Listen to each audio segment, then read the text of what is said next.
probably hear a bit of hiss in the camera. That's the rain hitting the roof. Today, 80% chance 10 to 20. Tomorrow, 80% 20 to 40. Friday, 80% 5 to 10. Saturday, 80% 10 to 20. And on it goes. So how crazy are we? Major weather event, and we're leaving for Fraser Island. Let's see how we go. The Bureau of Meteorology warns there is more intense rain on the way for southeast Queensland after a deluge overnight. Sunshine Coast and Gympie regions saw the heaviest falls with 400 millimetres at Mount Wolvi east of Gympie, and says a further 200 to 300 millimetres is possible over the next 24 hours. Good morning. Hello. Here we are, we're on the Inskip Road. As you can see, it's raining. It's not as bad as it was though. We've got a little narrow window on the bomb at the moment, so hopefully we'll get up to the end of the bitumen and we will let our tyres down without being hosed on. We're just staring down for the beach, and it's actually stopped raining, so we have a very small window of opportunity before we get nailed again. Letting the tires down to the beach. There goes Tiana up to her dad. Hair down. Yes. Just coming out onto the beach at Inskip. Getting ready to line up for the barge. We're in the Pajero. Tiana is driving. Padge's first time on the beach. Yes, Virgin tour. We're not going to make the Facebook page if we got bogged at Inskip. The rain has compacted the sand nicely. Lined up for the barge. I think we're going to get on this one. What are you doing, Kim? Well, my dress is a little bit like a parasail, so I need to restrain everyone from the view. In this trip, the Jafffa Adventures crew head over for a full week on Fraser Island. As you've probably guessed, our timing was less than ideal. A major rain event is smashing southeast Queensland and northern New South Wales as we head north. Fingers crossed that we're far enough north to miss the brunt of it. Here we are driving onto the Manta Ray barge, which leaves Inskip Point daily. It costs us $130, but if you're towing, it'll certainly be north of that price. Also, you need a beach permit to drive on the beach. They cost $54.55 for a month or $274.50 for a full year. Who comes up with these random prices? You will also need a camping permit if you're planning on beach camping. And if you're thinking of not booking and running the gauntlet, don't. Rangers are very active on Fraser. Just wait for old mate to guide you to it. We're hopping behind this new breed of vehicle called the War. It's a ram. They've been quite creative and flipped the badges around. Welcome to Fraser. We're on the barge. Behind Matt, there's Tiana. Terry's on the other side of the car next to us. Probably about 5 minutes before we hit the beach. Mr. Bargeman is telling everyone to get off. There's Terry. They're about to go. And we're last. The last of balls. The last of all, as usual. As usual. Okay. Right now we're behind Terry. Welcome to sunny Fraser Island. We are off the barge. The ground is like bitumen. And all these guys going home. That's good, make small camping spots for us. What do you reckon, Shubbits? It's like driving on the road. It is. Very lucky. All good. You have to time your tides right for Hook Point if you're planning on running up the beach. At high tide, the water comes right up to the tree line and sand cliffs, and there's no way you can get past. If you hit Hook Point outside of a couple of hours of either side of low tide, I would be taking the inland track to get around it. It's not worth taking the risk. We don't normally have a strict itinerary, we just like to kind of roll with it, but for our first 2 nights we've actually booked a camp at Ocean Beach, just north of Orchid Beach. The reason being that phone service is very patchy on Fraser, and there's no guarantee that when you find a camp you'll have service to be able to book. And it's important to book because the rangers do patrol the campsites regularly and you will get asked for your permit. As you run north up the beach from Dili Village, there are a number of coffee rock outcrops that you have to get around. On the rare occasion, you may be able to drive around them on dead low if the beach sand levels are high. More often than not, however, you will have to take the short bypass tracks around them. Rogie, we're on our way up. They are all very easy because the approaches are paved with duckboard, but just be aware of oncoming traffic because if you meet anyone, it always seems to happen at the worst possible spot. Good job, Banana. Through the first lot of rocks, Tiana. Well, we're on the beach. We're heading just up towards Happy Valley. We're probably only a couple, 3 or 4 k's from Happy Valley. The weather's started to ease off a little bit, which hasn't been too bad. I'm running solo at the moment because Kimby's in with Tiana. It's her first time driving on the beach. She's doing really well. She's just got Kimby's support for the first leg just to make sure everything's going well. As you can see, it's still a little bit grim overhead, but at least it's not hosing down. Also be aware of the speed limits on the beach. They are gazetted roads and traffic rules are enforced by police which are stationed on Fraser. RBTs are not unusual either. I've been to Fraser 10 or so times now and I've had to blow on nearly half of all of the trips. Another obstacle you'll need to be aware of on Fraser are airplanes. There are at least 3 landing zones that I'm aware of, one at Happy Valley, one at Eli Creek, and the third near the Mahino Wreck. They are clearly signposted so you don't miss them, but it's a traffic hazard that you might not expect. I will say since COVID there are a lot fewer flights than there used to be, but no doubt they'll begin to increase over time. I've actually done one and I can highly recommend it. You get to see the island from a whole new perspective. Just coming up to the Mahino.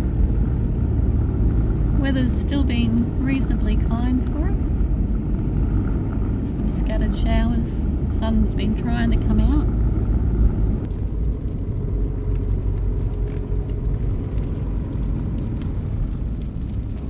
Just going up one of the tracks. We're at Indian Head, so just using the bypass track through. The track around Indian Head was wet and very easy today, but I've seen this deep and soft with lots of members of the 40 PSI club having great difficulty getting up this pinch. Just cutting through the next one. Arch and Tear in front. Matt is tail end Charlie. Yeah, the girls.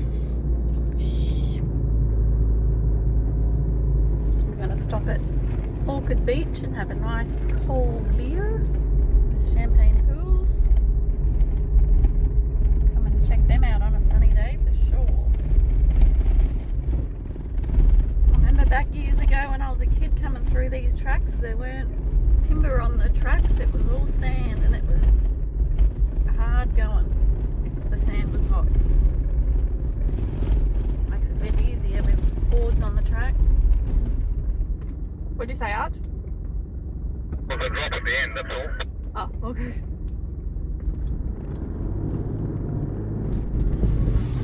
Who is that sexy man? Oi. We have a little dingo friend up here running along. Hello, little girl. It's a hound doggy. Hi, honey.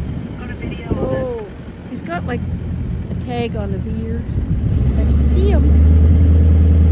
After a great pub lunch at Orchid Beach, we continued north to our camp at Ocean Beach. The sun just started to break through the clouds, which was setting us up for an amazing week on Fraser. Yes. Yay! It is torrentially raining in Brisbane right now.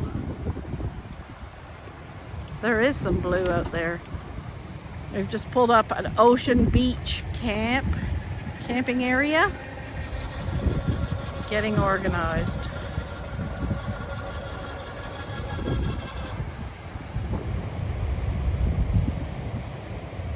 snowing.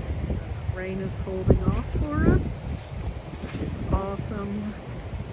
What's happening in the Archibald camp? Hello. The holidays begin. Yes.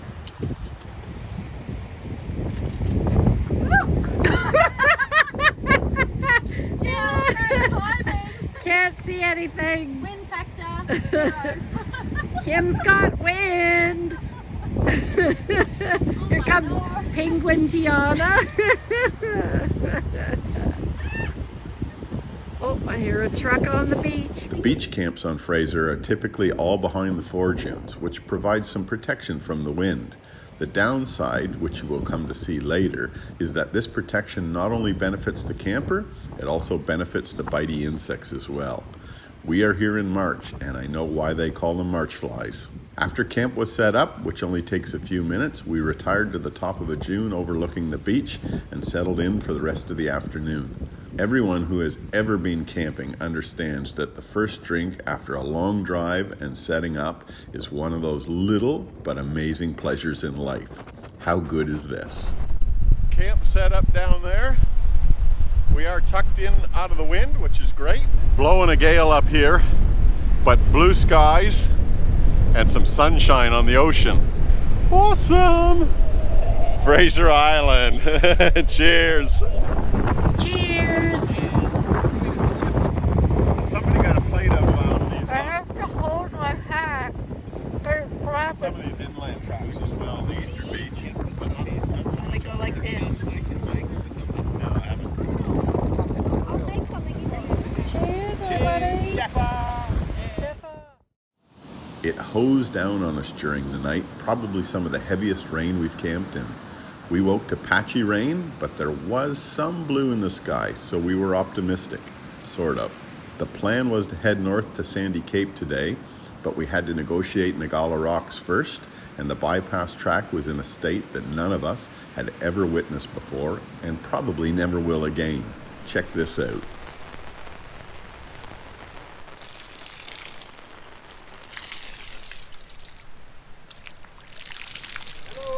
Hello! Staying dry? Yes, it's raining. Quite heavily. So what do? Try to stay dry. And if I look at the bomb, because we do actually have signal here. We're right where that purple dot is. I see it.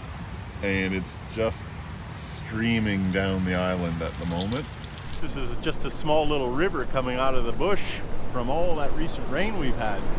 On the way to Ngala, we passed over Ocean Creek, which runs out of Ocean Lake. Normally it's a trickle, but with the recent rains, it was pumping.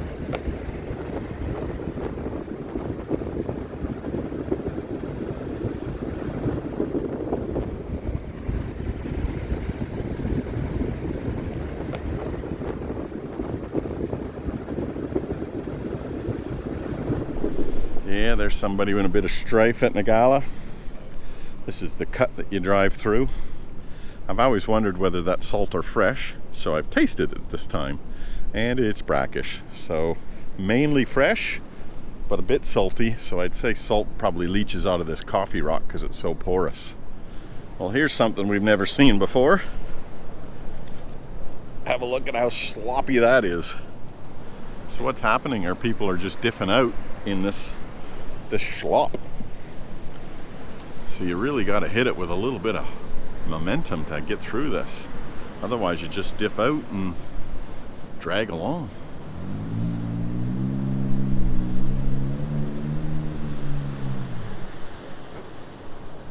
Once you're out, you can get traction. Some random dude in a cruiser having a go.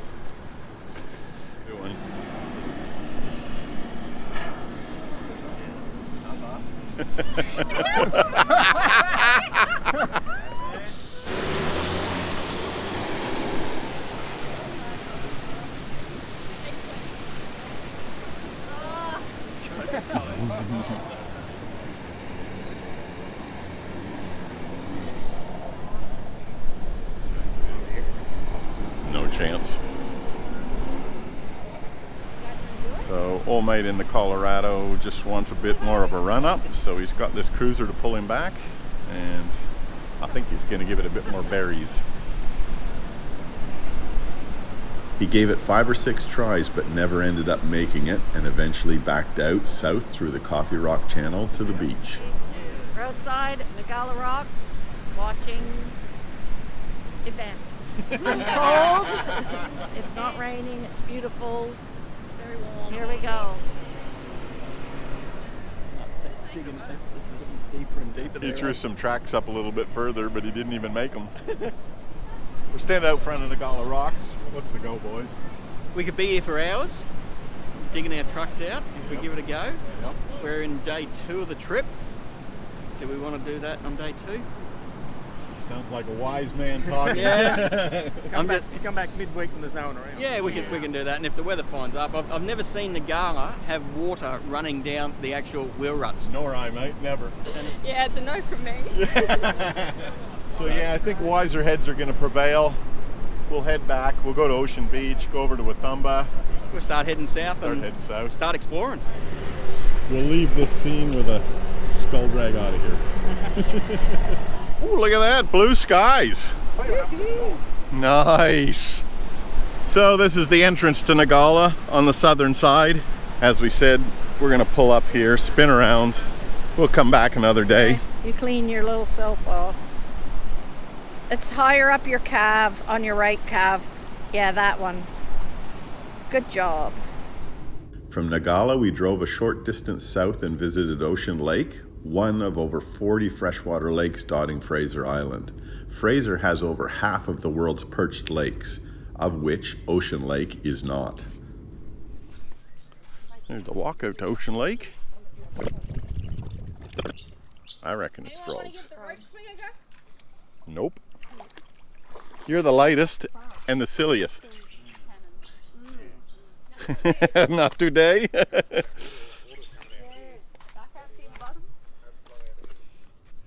Hello. Hello. Terry's got the drone out. Just waiting for Satellite. satellites.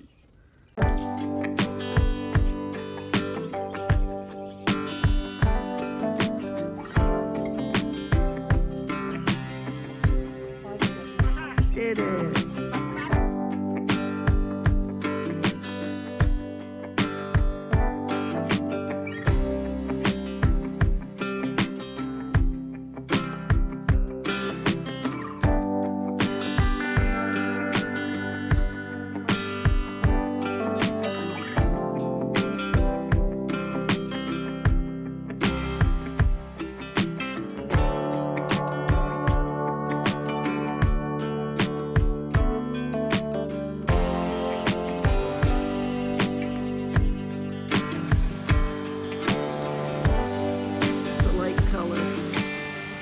After checking out Ocean Lake, we ran south a few kilometers to Waddy Point, one of the premier vantage points on the island.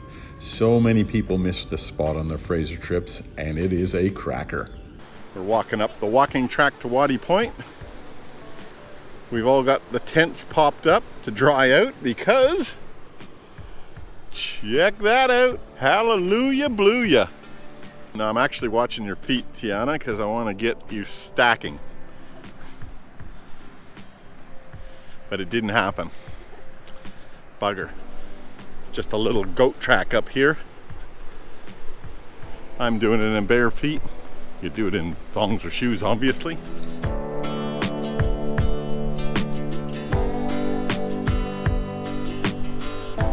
Look at that. There's Matt standing up at the top of Waddy Point taking some photos and video. Have a look at that Fraser Island in all its glory.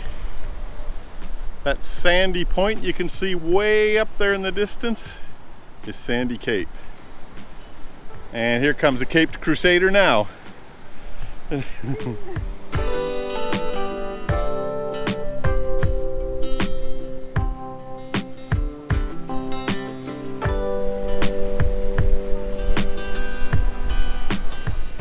Walked up the top of Waddy Point, making the most out of it while the sun's out. Check that out. That is pretty cool. What do you reckon, Sharon? Check that for a view. How gorgeous is that? Sarge? Is that view hard to take? Beautiful. What do you reckon, Chubbit?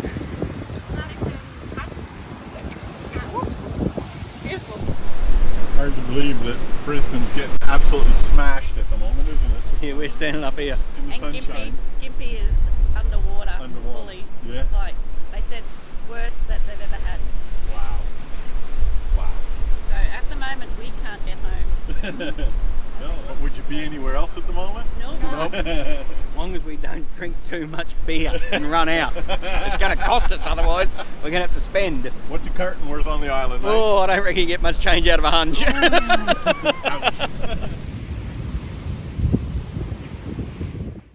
Everybody say hello. Hi. Lean forward, Terry.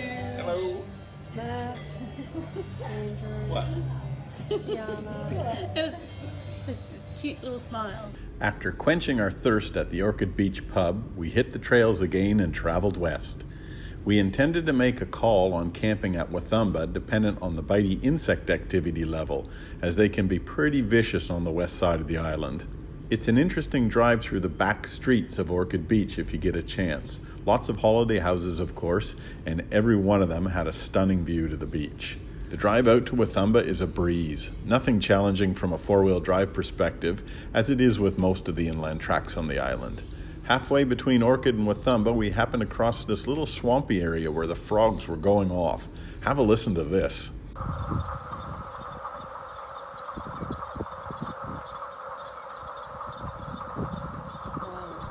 We've come over to Wathumba Creek on the western side of the island, and it's beautiful, beautiful white sand. But as soon as we stepped out of the car, we got annihilated by mozzies. This is only 3 o'clock in the afternoon at the moment, so we're not prepared to take those suckers on this evening. We're going to head back over to the eastern beach where we've got a bit of breeze to blow those suckers away. But you can see the color of the sands. Just stunning. So we left Wathumba to escape the mozzies and midgies. This traditional owner, who called himself Willie, was gracious enough to welcome us to his country, pronounced Gurry in the native language. We actually catch up with this friendly chap again later on during our island visit. We ended up back at Ocean Beach, only a few hundred meters from our last campsite, where the sky turned it on for us. We're at Ocean Lake camping area between Ngala and Orchid Beach. Camp all set up. Enjoying a couple of afternoon beers outside of our camp.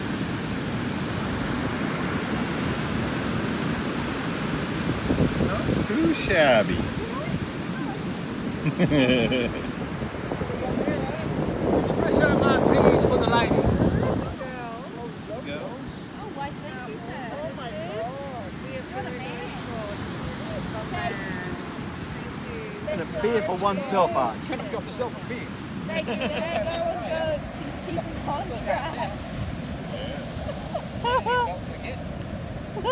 We're keeping her accountable. We are. We are not a bad What are we influence. counting? How many drinks we've had? 2. We've had 2 espresso martinis. That's all tagged. After a very entertaining afternoon, we watched the sun set and light up the clouds. You want to see this, and this, and this, and this? Until the next episode on Jafffa Adventures, bye now.